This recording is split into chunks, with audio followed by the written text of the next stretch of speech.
मतलब आप सबको, मेरे देश के अनेक लोगों को चमड़ी के रंग के आधार पर उन्होंने इतनी बड़ी गाली दे दी।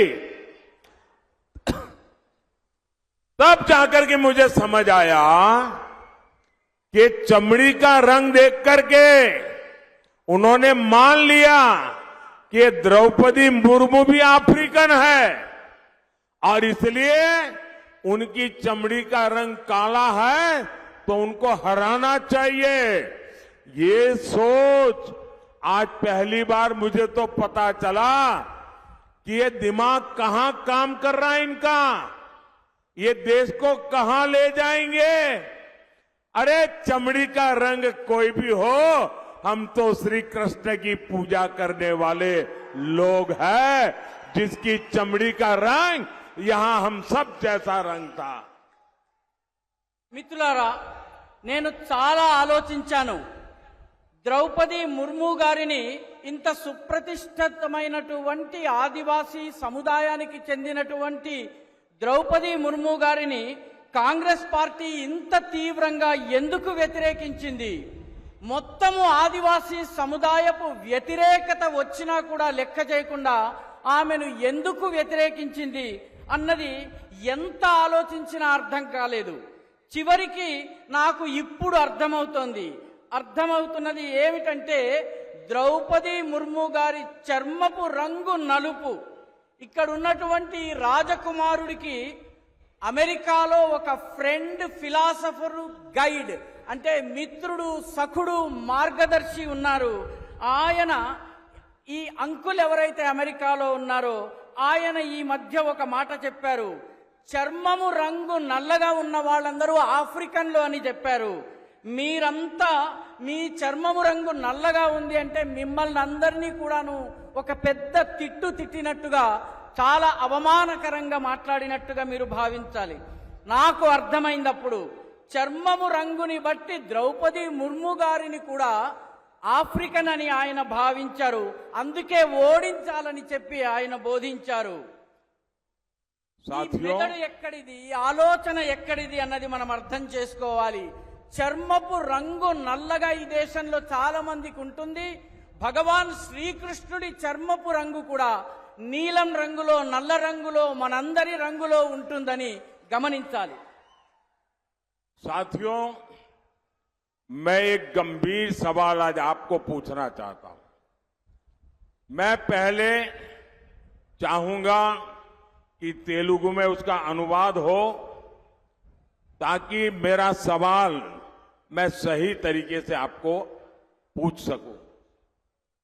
మిత్రులారా, నేను ఇప్పుడు ఒక ముఖ్యమైన ప్రశ్న మిమ్మల్ని అడగబోతున్నాను. దీన్ని తెలుగులో నేను వివరిస్తాను. ఆ తరువాత మీరు దీనికి జవాబు ఇవ్వవలసి ఉంటుంది. साथियों, मेरा सवाल है और आप तेलुगु में बोलने के बाद मुझे जवाब देना. क्या हमारे देश में ये शहजादे, मैं बहुत गुस्से में हूं आज दोस्तों, मुझे कोई गाली दे मुझे गुस्सा नहीं आता है, मैं सहन कर लेता हूं, लेकिन आज शहजादे के फिलोसोफर ने इतनी बड़ी गाली दी है जिसने में गुस्सा भर दिया है. कोई मुझे बताइए, क्या मेरे देश में चमड़ी के रंग के आधार पर लोगों की योग्यता तय होगी? क्या चमड़ी के रंग का खेल शहजादे को किसने इजाजत दी है? संविधान सर पे लेकर के नाचने वाले लोग चमड़ी के रंग के आधार पर मेरे देशवासियों का अपमान कर रहे हैं. మిత్రులారా, ప్రశ్నను తెలుగులో వివరిస్తాను. మన దేశంలో కూడా ఈ రాకుమారుడు ఎవరైతే ఉన్నారో, ఈ పెత్తందారుల పెద్ద కుమారుడు ఎవరైతే ఉన్నారో ఆయన మీద నాకు చాలా కోపం వస్తోంది. నన్ను తిడితే నాకు కోపం రాదు, కానీ నా దేశంలో ఉన్నటువంటి అనేక మంది ప్రజలను ఇక్కడ ఉన్నటువంటి వాళ్ళ చర్మం రంగుని పట్టి ఈ దేశపు రాకుమారుడి ఫిలాసఫర్ వారి యొక్క మార్గదర్శకుడు లండన్లో కూర్చుని అమెరికాలో కూర్చుని తిట్టడము నాకు కోపం తెప్పిస్తోంది. మీరు చెప్పండి, ఈ దేశంలో చర్మపు రంగుని పట్టి యోగ్యతను నిర్ధారిస్తారా? జవాబివ్వండి. ఈ దేశంలో రాజ్యాంగాన్ని తమ నెత్తిన పెట్టుకుని తిరిగేటటువంటి వాళ్ళు చర్మం ఆధారంగా వ్యక్తుల గొప్ప హెచ్చు తగ్గులని నిర్ధారించడం సబబా? జవాబివ్వండి. शहजादे, आपको जवाब देना पड़ेगा। चमड़ी के रंग के आधार पर मेरे देशवासियों का अपमान मेरा देश सहन नहीं करेगा और मोदी तो कतई नहीं करेगा। మిత్రులారా, మీరు జవాబు చెప్పాలి. చర్మం రంగు ఆధారంగా ఈ దేశంలో వ్యక్తులను అవమానపరచటం ఈ దేశంలో సాధ్యం కాదన్నటువంటి విషయాన్ని మీరు జవాబు రూపంలో చెప్పాలి. ఈ దేశం యొక్క ప్రతిష్టను భగ్నం చేసేటటువంటి ప్రయత్నాన్ని మోదీ సహించరు. ఈ విషయాన్ని కూడా మీరు అర్థం చేసుకుని కరతాళ ధ్వనుల ద్వారా మీరు చెప్పండి. साथियों, कांग्रेस के कुशासन की कीमत तेलंगाना के किसानों ने भी चुकाई है। बीआरएस ने कालेश्वरम घोटाला किया था।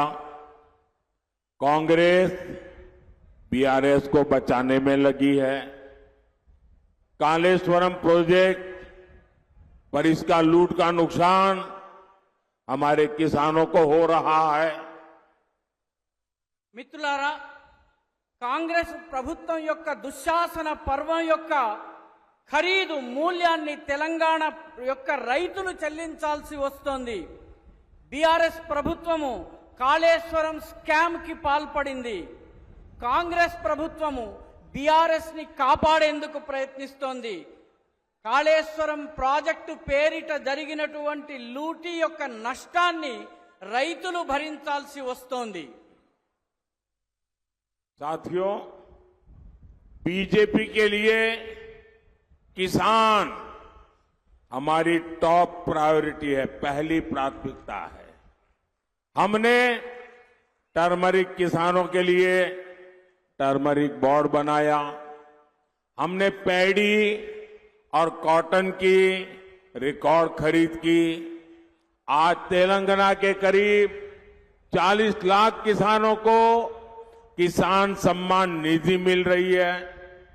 हमने रामागुंडम में बंद पड़ी फर्टिलाइजर की फैक्ट्री शुरू करवाई। नौजवानों को रोजगार मिला, किसानों को फर्टिलाइजर मिला। మిత్రులారా, బీజేపీకి రైతులకే బీజేపీ యొక్క పెద్దపీట. మా యొక్క ప్రాథమికత రైతాంగము, రైతు సంక్షేమం. అందుకే